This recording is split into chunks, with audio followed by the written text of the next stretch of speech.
Hello students, आज हम पढ़ते हैं some natural phenomena due to sunlight. First is rainbow formation.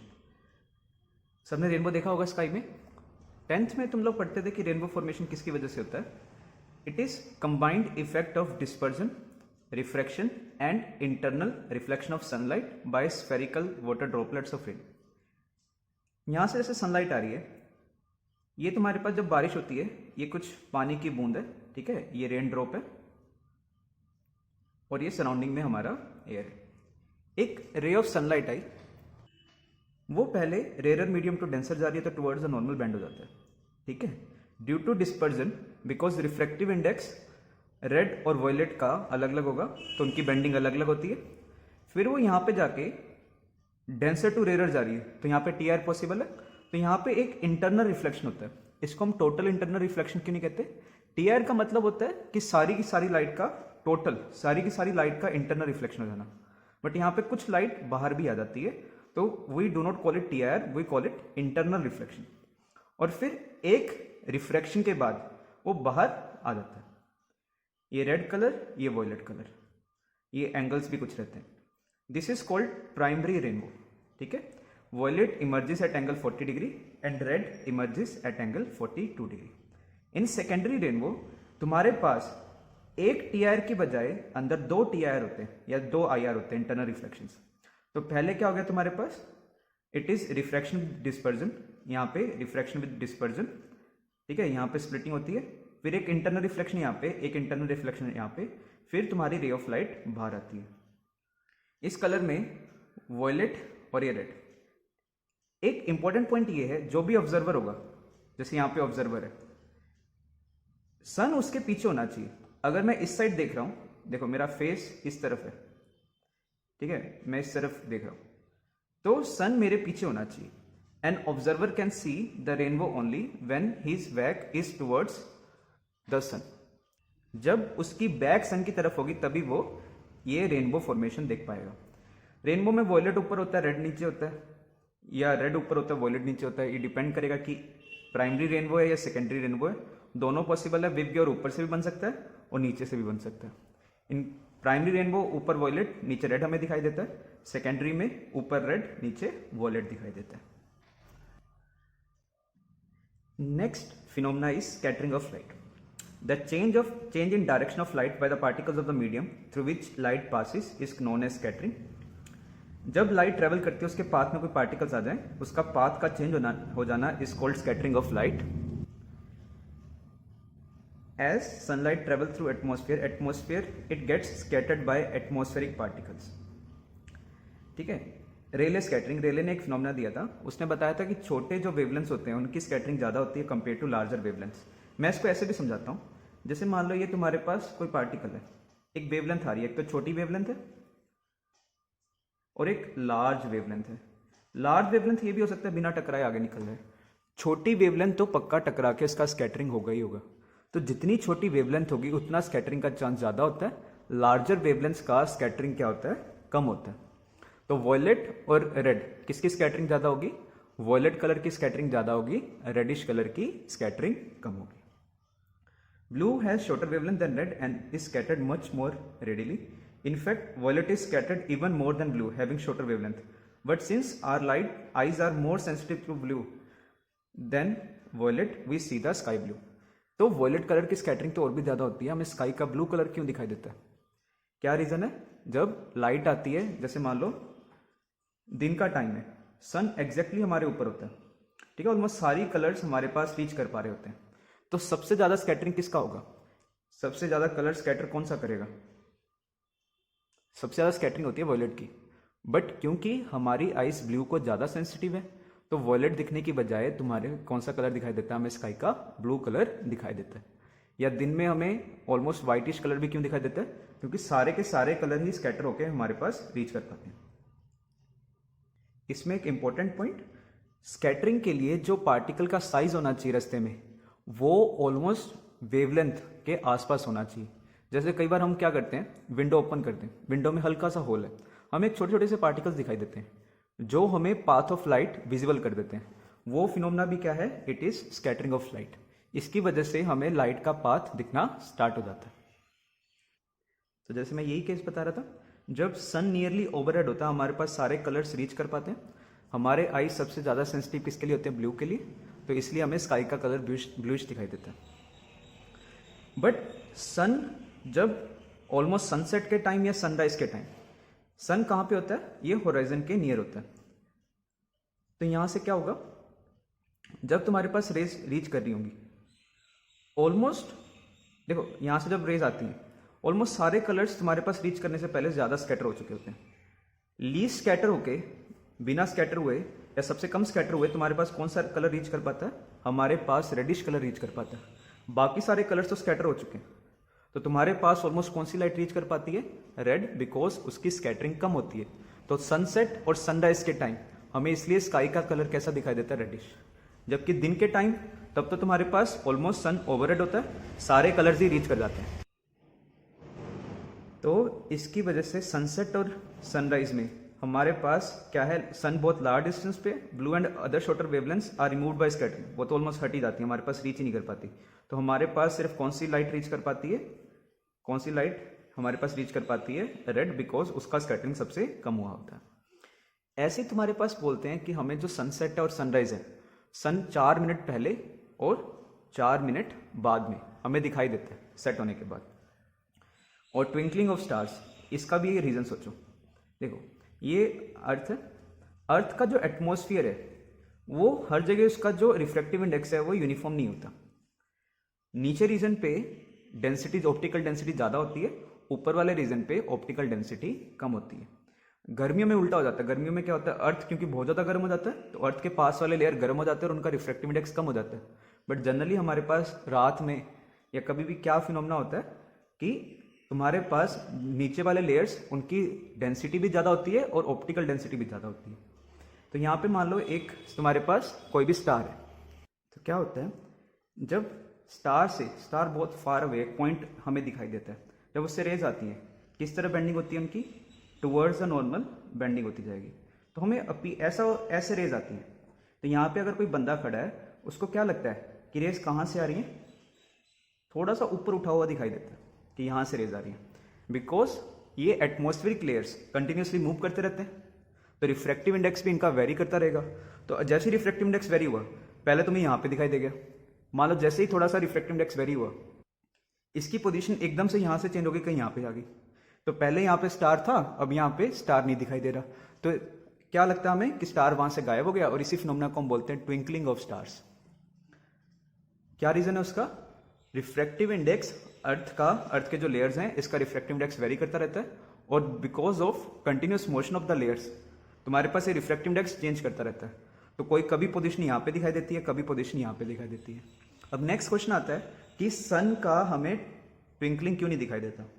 Sun compare to stars में बहुत ज्यादा पास में, तो सन से एक पॉइंट से रेज नहीं आ रही होती, बहुत सारे पॉइंट से रेज आ रही होती। तो इस वजह से मान लो ये पॉइंट गायब भी हो गया, इसकी जो इमेज बनेगी सन की ना, जो इमेज है वो यहाँ पे कहीं, वो भी ऊपर उठा हुआ दिखाई देता है। इसलिए कई बार बोलते हैं कि सन का जो ये डायमीटर में बड़ा दिखाई देता है। अब मान लो ये पॉइंट्स है तुम्हारे पास, एक पॉइंट नहीं बहुत लार्ज नंबर ऑफ पॉइंट्स है, ये पॉइंट शिफ्ट होकर इधर आ गया, तो बहुत लार्ज पॉइंट्स हैं, एक आधा पॉइंट अगर गायब भी हो गया उससे फर्क नहीं पड़ेगा, और कंटिन्यूसली ये चेंज करता रहता है। तो ये नहीं है कि स्टार गायब हो जाता है, बस वो इस पोजीशन की बजाय किसी और पोजीशन पे उसकी इमेज दिखाई देनी स्टार्ट हो जाती है। तो क्योंकि इसमें बहुत लार्ज नंबर ऑफ पॉइंट्स हैं, तो इसलिए हमें सन का ट्विंकलिंग दिखाई नहीं देता। एक पॉइंट गायब भी हो गया, बाकी पॉइंट्स तो तुम्हें दिखाई देंगे ना। अगर इसकी पोजीशन शिफ्ट भी होगी, इसकी जगह कोई और, तुम्हारे पास कोई और पॉइंट सोर्स यहाँ पे दिखाई देना स्टार्ट हो जाएगा। तो जैसे मैंने बताया, हमें सनसेट 4 मिनट का फर्क पड़ता है दिन की ड्यूरेशन में। 2 मिनट पहले और 2 मिनट बाद, सनराइज करने से 2 मिनट पहले वो हमें दिखाई देना स्टार्ट कर देता है, और सनसेट होने के बाद भी वो 2 मिनट तक दिखाई देता रहता है। उसको भी समझो कैसे। ये मान लो तुम्हारे पास, तुम यहाँ पे पर्सन, अब ये पर्सन यहाँ पे जो खड़ा है ये 180 डिग्री तक की लाइन को देख सकता है, जिसे तुम अपने लेफ्ट तक और यहाँ तक देख सकते हो ना, राइट तक देख सकते हो, लेफ्ट तक देख सकते हो। तो अगर सन इस लेवल से नीचे है, हमें दिखाई नहीं देना चाहिए। जैसे तुम सामने देख रहे हो, तुम्हारी 180 डिग्री का विजन है ना सामने वाला ये चीज, तो हमें इससे नीचे और इससे नीचे सन दिखाई नहीं देना चाहिए। बट बिकॉज किसकी वजह से? तुम्हारे पास सन की शिफ्टिंग की वजह से ये एटमॉस्फेरिक रिफ्रैक्शन की वजह से सन का जो पोजीशन है वो एक्चुअल पोजीशन से कुछ ऊपर दिखाई देता है। तो जब सन यहाँ पे ऐसे हमारे पास कुछ लेयर से रिफ्लेक्शन होता है और हमें यहाँ पे दिखाई देना स्टार्ट कर देता है, तो यहाँ पे एक्चुअली मुझे सन दिखाई नहीं देना चाहिए था, बट उसकी एपरेंट पोजीशन हमें यहाँ पे दिखाई देती है। तो 2 मिनट पहले ऐसे ही सन सेट हो चुका है, सन यहाँ पे जा चुका है, नहीं दिखना चाहिए था, but because of atmospheric reflection हमें वो यहाँ पे दिखाई देता है। तो 2 मिनट बाद और 2 मिनट पहले वो दिखाई देना स्टार्ट कर जाता है। तो दैट इज बाय हमारी जो दिन की ड्यूरेशन है वो 4 मिनट बढ़ जाती है। इसके बाद हम पढ़ते हैं ऑप्टिकल इंस्ट्रूमेंट्स। ऑप्टिकल इंस्ट्रूमेंट्स क्या होते हैं? दो इंस्ट्रूमेंट जो हमें देखने में हेल्प करते हैं। तो सबसे बड़ा जो सबसे इंपॉर्टेंट ऑप्टिकल इंस्ट्रूमेंट है वो है हमारा खुद का आई। इसकी एक खास बात है, ये दूर की चीज़ को भी दिखा देता है, हमें पास की चीज़ को भी दिखा देता है। यहाँ पे आई लेंस रहता है, ठीक है, दिस इज आई लेंस। यहाँ पे पीछे तुम्हारे पास रेटिना होता है। अब आई लेंस और इमेज कहाँ पे बनती है? तुम्हारी रेटिना पे। आई लेंस और रेटिना के बीच का डिस्टेंस फिक्स रहता है, तो मतलब इमेज डिस्टेंस फिक्स हो गया, वी फिक्स हो गया। ऑब्जेक्ट यहाँ पे भी ऑब्जेक्ट देखना है मुझे, यहाँ का भी ऑब्जेक्ट देखना है, यहाँ का भी ऑब्जेक्ट देखना है, तो ऑब्जेक्ट डिस्टेंस वेरी करता रहता है। तो वी सेम है, यू वेरी कर रहा है, तो फोकल लेंथ भी वेरी करना चाहिए। तो आई अपने को कोई भी चीज़ दिखाने के लिए अपना फोकल लेंथ वेरी करता है, ठीक है। ये उसकी एडजस्टमेंट पावर है कि वो इन्फिनिटी की चीज़ को भी हमें दिखा सकता है और बहुत पास डिस्टेंस की चीज़ को भी हमें दिखा सकता है। आई रिलैक्स स्टेट में ऐसा होता है, ये है तुम्हारे पास सिलरी मसल्स। जब आई स्ट्रेन स्टेट में होता है, सिलरी मसल्स इसको नीचे की तरफ क्या करते हैं? दबाते हैं, उससे आई लेंस ना मोटा हो जाता है। देखो पहले ये कर्वेचर था, अब कर्वेचर बढ़ गया, या रेडियस क्या हो गया? डिक्रीज हो गया। फोकल लेंथ क्या होता है इक्विकन्वेक्स का? r/2 μ-1। अगर r डिक्रीज कर दोगे फोकल लेंथ डिक्रीज हो जाएगा। तो आई जब स्ट्रेन स्टेट में होता है उसका फोकल लेंथ क्या होता है? फोकल लेंथ क्या हो जाता है उसका? डिक्रीज हो जाता है। देखो जब इंफिनिटी से रेज आ रही है, कहां पे इमेज फॉर्म हुई? फोकस पे।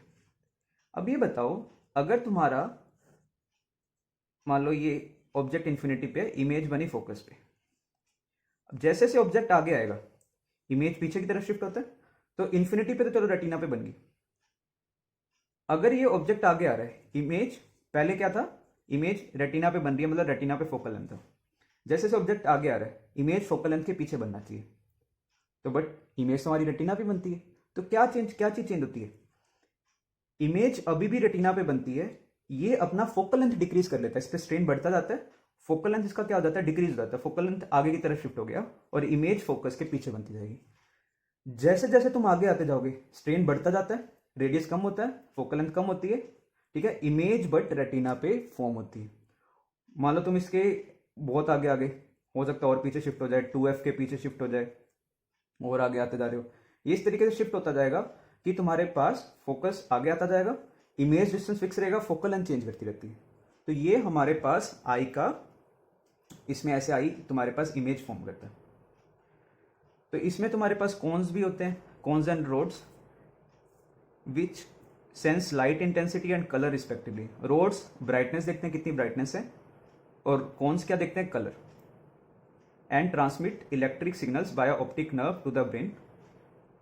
यहाँ पे तुम्हारे पास रियल इमेज बनती है, जैसे ऑब्जेक्ट यहाँ पे इमेज इन्वर्टेड बनेगी, यहाँ पे ये इमेज हमारी रेटिना पे इन्वर्टेड बनती है, ये सिग्नल ब्रेन तक जाता है, ब्रेन उसे फिर से सीधा करके दिखता है।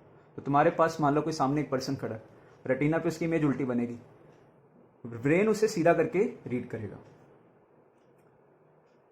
The shape, curvature and therefore focal length can be modified somewhat by ciliary muscles, so images are formed at retina for objects at all distance. This property of eye is called power of accommodation. वो हमें दूर की चीजें भी दिखा सकता है और नियर बाय थिंग्स भी। The closest distance for which eye can focus light on the retina is called least distance of distinct vision. Standard value is 25 centimetre, और इसके लिए सिंबल हम कैपिटल डी यूज करेंगे। इसका क्या रीजन है? जैसे तुम पास में लाते जाओगे आई पे स्ट्रेन बढ़ता जाता है, एक टाइम आ जाता है कि भाई आई लेंस जवाब दे जाता है या सिलरी मसल जवाब दे जाते हैं कि इससे ज्यादा वो स्ट्रेन नहीं डाल सकते, तो फिर हमारे जो इमेज है वो क्लियर फॉर्म नहीं होती। जैसे पेन है, अपनी आई के बहुत ज्यादा पास में लाओ, एक पॉइंट के आगे जब आओगे ना तुम्हारी इसकी क्लियर इमेज नहीं आएगी। ऐसा नहीं कि इमेज नहीं बनती, इमेज बनती है, और थोड़ी सी ब्लर्ड सी होती है और शार्प नहीं होती, साइड में तुम्हें दिखेगा कुछ ब्लरनेस सी है। तो डिस्टिंक्ट विजन हमें दिखाई तो देता है बट वो बहुत शार्प इमेज नहीं होती. दिस इज कॉल्ड नियर, क्या कहते हैं इसे, least distance of distinct vision. Normal eye के लिए कितना वैल्यू होता है, 25 centimetre. This is also called near point. If the object is too close to the eye the lens cannot curve enough to focus. इसका curvature और ज्यादा change नहीं हो सकता to focus the image on retina and the image is blurred. Least distance of distinct vision increases with age due to decreasing effectiveness of ciliary muscles and the loss of flexibility of eye lens. It may be as close as 7 to 8 centimetre in child. ठीक है, बच्चों के लिए बहुत कम हो सकता है और धीरे धीरे जैसे जैसे एज बढ़ती है 200 सेंटीमीटर तक भी जा सकता है. तो अगर एक एल्डरली पर्सन जिसका मान लो उसका लीस्ट डिस्टेंस या नियर पॉइंट उसका 200 सेंटीमीटर है, 200 सेंटीमीटर से आगे कहीं पे भी रख दो वो उसको रीड नहीं कर पाएगा और उसको उसकी इमेज कैसी दिखाई देगी, ब्लर्ड. एजनेस, एजिंग के कारण जो चेंज आता है उसको हम बोलते हैं प्रेस बायोपिया. एजिंग के कारण इसके फोकल लेंथ या तुम्हारे पास ये नियर पॉइंट के चेंज को कहते हैं प्रेस बायोपिया. इसको हम कैसे यूज कर सकते हैं, कन्वर्जिंग लेंस का यूज करके हम इसे चेंज कर सकते हैं. सिमिलरली हमारा एक फार पॉइंट भी होता है. नॉर्मल आई के लिए फार पॉइंट कितना होता है, मान लो स्काई वगैरह बिल्कुल साफ है, रास्ते में कोई ऑब्जेक्ट नहीं है, तुम इन्फिनिटी तक भी देख सकते हो. सन वगैरह भी तो हमें दिखाई देते हैं, सन, स्टार्स, कितना लार्ज डिस्टेंस है. तो नॉर्मल आई के लिए far point is infinity. Next is defects in human I. Human आई में क्या क्या डिफेक्ट देखे जाते हैं और उनको कैसे हम करेक्ट कर सकते हैं. फर्स्ट इज मायोपिया, मायोपिया और near sightedness. And second is hypermetropia, hypermetropia और फार साइटेडनेस. इसको कैसे याद रखना है, मैं ऐसे याद रखता हूँ मायोपिया और हाइपरमेट्रोपिया. मायोपिया छोटा वर्ड है, छोटा मतलब पास, तो नियर साइटेडनेस मतलब पास का देख सकता है. नियर साइटेडनेस, नियर की साइट है, तो नियर साइटेडनेस या मायोपिया पास का देख सकता है, दूर का नहीं देख सकता. ठीक है. नॉर्मल आई के लिए फार पॉइंट कहां पे होता है, नॉर्मल आई के लिए फार पॉइंट मैंने बताया था इन्फिनिटी पे. तो अगर स्काई बिल्कुल क्लियर हो, ठीक है, बिल्कुल कोई पोल्यूशन ना कुछ ना हो, तुम इन्फिनिटी तक भी देख सकते हो, सन, स्टार्स, इन सबको हम देख पाते हैं. बट डिफेक्टेड आई के लिए फार पॉइंट कुछ कम हो जाता है, जैसे मान लो 200 सेंटीमीटर, 300 सेंटीमीटर, इस तरीके से. ठीक है. तो उसका क्या रीजन होता है, इन्फिनिटी से जब रेज आ रही होती हैं वो पहले ही कहीं पे मीट कर जाती हैं. तो या तो आई का जो साइज है वो इंक्रीज कर गया, इसका रेडियस इंक्रीज कर गया. रेडियस इंक्रीज कर गया मतलब उसका कर्वेचर था वो डिक्रीज कर गया. अब इन्फिनिटी, जो नॉर्मल आई का फार पॉइंट है इन्फिनिटी, वहां से जब रेज आती है पहले मीट कर जाती हैं. कोई पास में अगर ऑब्जेक्ट है वहां पे इसका फार पॉइंट इन्फिनिटी से किसी कम डिस्टेंस पे आ जाता है, जैसे यहां पे आ गया फार पॉइंट ऑफ डिफेक्टेड आई. यहां से अगर रेज आती हैं तो करेक्टली इस पॉइंट पे ये इमेज फॉर्म कर देता है. अब इसको हम करेक्ट कैसे कर सकते हैं, अगर पहले मैं इन रेज को डाइवर्ज करा दूं, यहां से रेज आए कुछ डाइवर्ज कर दे और फिर इस पॉइंट पे आके कन्वर्ज कर जाएंगे. ये पहले ही कन्वर्ज हो रही थी, मैं क्या करता हूं हल्का से इसे पहले डाइवर्ज करा देता हूं. या इसको ऐसा समझो, रेज कहां से आ रही है, हमें डिफेक्टेड आई इसको करेक्ट करना है. कैसे करना है, हमें इसे नॉर्मल बनाना है. नॉर्मल बंदा कहां तक देख सकता है, इन्फिनिटी तक.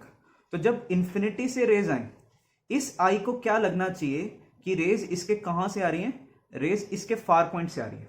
तो अगर आई को लगेगा कि ये रेज इसके फार पॉइंट से आ रहे हैं, तब उसका इमेज रेटिना पे करेक्ट वो फॉर्म कर सकता है. एक्चुअल में आ कहां से रही होती है, इन्फिनिटी. आई को लगता क्या है कि कहां से आ रही है, फ्रॉम इट्स फार पॉइंट. तो हम आई को ना भ्रमित करते हैं. ठीक है, एक्चुअल में नहीं होता, हम उसे ये दिखाते हैं कि ऐसा हो रहा है. Next is hypermetropia. हाइपरमेट्रोपिया बड़ा वर्ड है, फार साइटेडनेस, दूर का देख सकते हो, पास का नहीं देख पाते. नियर पॉइंट बढ़ जाता है. सो नॉर्मल आई का नियर पॉइंट कितना होता है, हम कहते हैं 25 सेंटीमीटर. इसका नियर पॉइंट बढ़ के कुछ इंक्रीज कर जाता है. तो अगर कोई नियर पॉइंट पे, जो नॉर्मल आई के नियर पॉइंट पे रखा हो, उसका जो इमेज है वो रेटिना के पीछे फॉर्म होता है. क्या रीजन हो सकता है, size of eye ball decrease कर जाए, रेडियस डिक्रीज कर जाए, या कर्वेचर क्या कर जाए, कर्वेचर इंक्रीज हो जाए. तो ये तुम्हारे पास near point of defected eye है. नॉर्मल आई से कुछ पीछे शिफ्ट हो जाता है, यहां से अगर रेज आ रही है करेक्टली वो रेटिना पे फॉर्म कर देता है. इसको कैसे तुम करेक्ट कर सकते हो, एक और कन्वर्जिंग लेंस लगा दो. पहले रेज आ रही है उसको पहले कन्वर्ज कर देगा, फिर ये और कन्वर्ज कर देगा, फाइनली यहां पे रेज फॉर्म हो जाएगी. तो करना क्या है, तुमने यहां पे एक कन्वर्जिंग लेंस लगाना है. ठीक है, हो क्या रहा होता है, रेस कहाँ से आ रही होती है, हमें क्या चीज़ दिखानी है इसको पहले ये सोचो। हमें जो नॉर्मल आई के नियर पॉइंट पे, नॉर्मल आई तो नियर पॉइंट है जो उसका 25 सेंटीमीटर, वहां पे भी चीज़ देख सकता है। तो अगर मैं ऑब्जेक्ट यहां पे रखूं, मुझे इस चीज़ को भी देखना है, क्योंकि नॉर्मल आई यहां तक देख सकती है, तो मैं चाहता हूं कि ये आई, डिफेक्टेड आई भी यहां तक देख सके। तो यहां से जो रेज आती हैं ये कुछ कन्वर्ज हो जाती हैं। कैसी इमेज फॉर्म करता है, ये वर्चुअल इमेज फॉर्म होती है। यहां पे आई को क्या लगता है, रेज आ कहां से रही है, डिफेक्टेड आई के नियर पॉइंट से आ रही है। इसकी तो इमेज, अगर यहां से रेज आए, इसकी तो इमेज ये बना सकता है।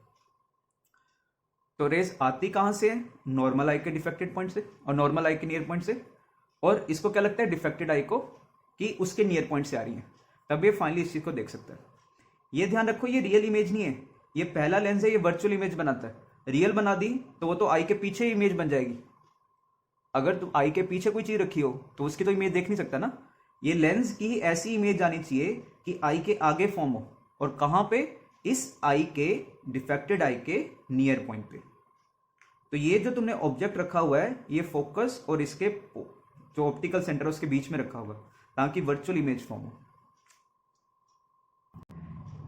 Next is astigmatism. This is due to defect in the cornea. Cornea spherical shape का नहीं होता। It may have large curvature in vertical plane than in horizontal plane. इसका जो कर्वेचर है, ठीक है, हॉरिजॉन्टल प्लेन में और वर्टिकल प्लेन में डिफरेंट डिफरेंट होता है। It results in one direction being well focused while the other in perpendicular direction में अपीयर डिस्टॉर्टेड। यहां से ऐसे ये चीज है, इमेज फॉर्म हुआ, ये कुछ इसने रेक्टेंगल ये दिखाया हुआ है, मैश दिखा रखे, तो कुछ इमेजेस तो सही फॉर्म हो रही है, कुछ डिस्टॉर्टेड फॉर्म हो रही है। इसको करेक्ट कैसे कर सकते हो, सिलेंड्रिकल लेंस लगा सकते हो। तो यहां पे जैसे ये ऑब्जेक्ट है, इसकी करेक्ट सेम ऐसी ही इमेज फॉर्म कर रहा है। This occurs when cornea is not spherical in shape. It can be corrected by using cylindrical lens of desired radius of curvature. This defect can occur along with myopia or hypermetropia. Myopia या hypermetropia plus cylindrical, ये दोनों चीजें साथ साथ भी हो सकती हैं। अब इस पे हम मायोपिया हाइपरमेट्रोपिया पे कुछ न्यूमेरिकल्स देखते हैं। पहला क्वेश्चन है, a person has far point of 200 centimetre, 2 metre, which lens and of what power should be used to correct him? Far point of normal eye is infinite. करना कैसे है, raise हमें देखो, इसको डिफेक्टेड आई है, इसके पीछे नहीं देख सकता। हमें दिखाना क्या है, नॉर्मल आई। जैसे हम चाहते हैं कि नॉर्मल आई की तरह देखना स्टार्ट कर दे। नॉर्मल आई तो इन्फिनिटी तक भी देख सकता है। तो अगर इन्फिनिटी से रेज आए, इसको क्या लगना चाहिए कि रेज कहां से आ रहे हैं, रेज इसके कहां से आ रहे हैं, रेज डिफेक्टेड आई के फार पॉइंट से आ रहे हो। ये है डिफेक्टेड आई का फार पॉइंट। अब जब ये आईज तक जाएंगे तो ये इसका इमेज बना देगा। मैं इस लेंस के लिए इक्वेशन लिख रहा हूं, सिर्फ ये इस लेंस के लिए, आई लेंस के लिए नहीं। 1/v minus 1/u is 1/f। Object मैंने रखा कहां पे हुआ है, इंफिनिटी। इसको लग क्या रहा है कि ऑब्जेक्ट पड़ा कहां पे है, ये वर्चुअल इमेज है, इस साइड आ रहा है, सेम डायरेक्शन में। इसको लग ऐसे रहा है कि ये इसकी इमेज है, ठीक है, रेज डाइवर्ज कर रहे हैं। इसको लग क्या रहा है कि रेज यहां पे पड़े हुए, इज इक्वल टू 1/f। तो 1/f इज, या पावर इज -1/फार पॉइंट। ये तुम्हारे पास फॉर्मूला है, अगर तुम मीटर में ले लोगे तो। जैसे इस केस में फार पॉइंट कितना है, फार पॉइंट इज 200 सेंटीमीटर या 2 मीटर, तो पावर कितना आ जाएगा, -1/2 मीटर या -0.5 डायोप्टर। तो इतने पावर लगेगी। और नेगेटिव क्या क्या सिंबलाइज कर रहा है कि तुम्हारे पास कौन सा लेंस लगाना पड़ेगा, हमें कनकेव लेंस लगाना पड़ेगा। जैसे मान लो किसी का पावर है, किसी का कोई लेंस लगा हुआ है 0.25 डायोप्टर, तो फोकस उसका फार पॉइंट कितना होगा, 1/0.25, ठीक है। फार पॉइंट इज -1 पावर, ठीक है, पावर है -0.25, तो फार पॉइंट कितना हो गया, 4 मीटर या 400 सेंटीमीटर। तो ये डायरेक्टली फॉर्मूला याद करना, याद कर लो। बट हमारे पास न्यूमेरिकल्स नहीं आते 12th में से, ये 10th तक आते थे, बट फिर भी हमें पता होना चाहिए। Second case, a person has near point of 40 centimetre. इसका नियर पॉइंट शिफ्टेड है, नॉर्मल आई का कहाँ पे होता है 25, इसका 40 पे। तो इसको क्या चीज़ है, मायोपिया या हाइपरमेट्रोपिया? हाइपरमेट्रोपिया। हाइपरमेट्रोपिया बड़ा वर्ड है, फार साइटेडनेस, दूर की चीज़ें देख सकता है, नियर की नहीं देख पाता। तो कौन सा लेंस और कितने पावर का यूज़ करना है इसको करेक्ट करने के लिए? देखो अपने आप कन्वेंशन के साथ आ जाएगा। मुझे चीज़ दिखानी क्या है, जो नॉर्मल आई का normal near point of normal I is 25 centimetre, ये क्वेश्चन में गिवन है। तो मुझे क्या चाहता हूं कि जो नॉर्मल आई चीजें देख सकती है, ये भी आई वही चीजें देख ले। तो रेज यहां से आने चाहिए नॉर्मल आई के नियर पॉइंट पे, ये ऑब्जेक्ट डिस्टेंस हो गया। ये इसको कुछ कन्वर्ट कर देगा, लगेगा क्या कि रेज कहां पे आ रहे हैं, डिफेक्टेड आई के नियर पॉइंट से। डिफेक्टेड आई का नियर पॉइंट इसने क्या दे रखा है 40। तो u कितना हो गया -25, v कितना हो गया -40, इससे f निकालो, 1/v minus 1/u is equal to 1/f। तो 1/f कितना आ गया, यहां से सॉल्व कर लेना, 1/25 माइनस 1/40, एलसीएम ले लो। तो फोकल लेंथ आ गया कितना 200/3। और पावर अगर मैं पूछूं, पावर इज, ये सेंटीमीटर में है, पावर इज 1/f या 100/f अगर f सेंटीमीटर में ले रहे हो। तो कितना 1.5 डायोप्टर। और फोकल लेंथ पॉजिटिव आ रहा है, मतलब हमें कौन सा लेंस यूज करना चाहिए, कन्वेक्स लेंस। इसका अगर डायरेक्टली फॉर्मूला बताऊं तो power is 1/f is equal to 1/v, v क्या लेना near point, minus 1/u, u कितना है, हमें कौन सी चीज दिखानी है 25 सेंटीमीटर, या अगर मैं मीटर्स में लूँ 0.25। तो इसका ये फॉर्मूला होता है 4 - 1 नियर पॉइंट। नियर पॉइंट बस मीटर्स में लेना। नेक्स्ट एग्जांपल देखो, a person has near point of 100 centimetre, which lens and of what power should be used if he wants to see an object at a distance of 50 centimetre. अब उसे कौन सी चीज देखनी है, उससे जो 100 सेंटीमीटर पे ऑब्जेक्ट पड़ा उसको देखना है, सॉरी 50 सेंटीमीटर पे जो ऑब्जेक्ट पड़ा है उसको देखना है। बट ये 100 सेंटीमीटर से, इसका नियर पॉइंट है 100 सेंटीमीटर, इससे कम डिस्टेंस की चीजें नहीं देख सकता। तो करना कैसे है, ऑब्जेक्ट तो रखो यहाँ पे, आई को लगना क्या चाहिए कि रेस आ कहां से रहे 100 से। तो इस तरीके से तुम इसे करेक्ट कर सकते हो। तो क्या फॉर्मूला यूज करोगे, u, ऑब्जेक्ट मुझे देखना कौन सा है -50, और आई को लगना क्या चाहिए कि कहां पे पड़ा हुआ ऑब्जेक्ट, उसके नियर पॉइंट पे। तो यहां से सॉल्व कर लो, 1/v माइनस 1/u। हम ना सारे क्वेश्चनों में ये कर रहे हैं, आई को बुद्धू बना रहे हैं अभी कि कहां से रेज आ रही। तो फोकल लेंथ इज +100 सेंटीमीटर या +1 मीटर, पावर कितना हो गया 1/f, दैट इज +1 डायोप्टर। कौन सा लेंस यूज करना तुम्हें, कन्वेक्स लेंस। तो इस तरीके से भी क्वेश्चन आ सकता है कि मुझे 25 सेंटीमीटर वाली चीज नहीं देखनी, मुझे ये ऑब्जेक्ट देखना है।